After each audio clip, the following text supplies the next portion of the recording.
প্রচণ্ড বৃষ্টিতে চলে আসলাম খামারে। তো খামারে এসে দেখলাম যে অনেক জায়গায় অনেক পানি বেজে আছে।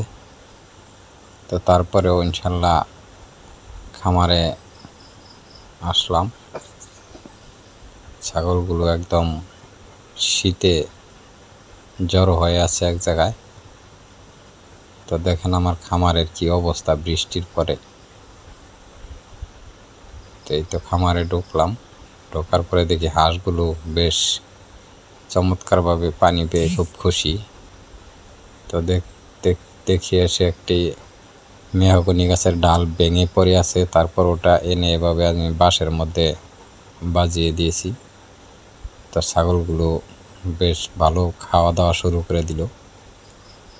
তো মূলত বর্ষাকালে ছাগলের ঘর মানে এটা বাহিরে, তো আমি এই জায়গায় রাখি। রাত্রের বেলায় তো পাকা ঘরেই থাকে। তো দিনের বেলায় এই যে কাঁচা মাটিগুলো আছে এইগুলাতে রাখলে ছাগলের খুরা যে আছে পায়ের, ওই খুরাতে অনেক সময় সমস্যা হয়।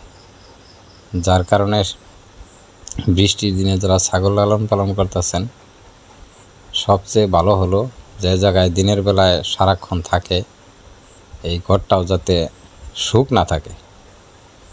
হয়তো আপনি পাকা না করতে পারলেও যাতে ঘরটা শুকনা থাকে। আমার ঘরটা কিন্তু ভিজে যায়, তার কারণ আমার ঘরটা অনেক চাপা।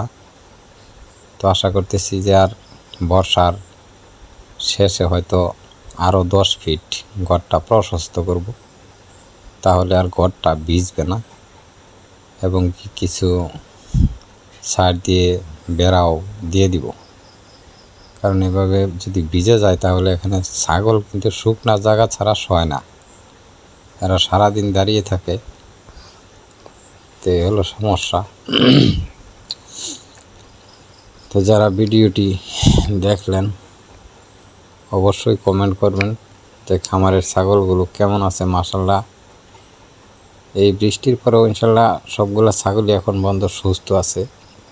বর্ষাকাল চলতেছে, এই বছর একটু আগাম বৃষ্টি বেশি হচ্ছে, কারণ বৈশাখে এত বৃষ্টি হয় না, এই বছর প্রচুর বৃষ্টি হচ্ছে।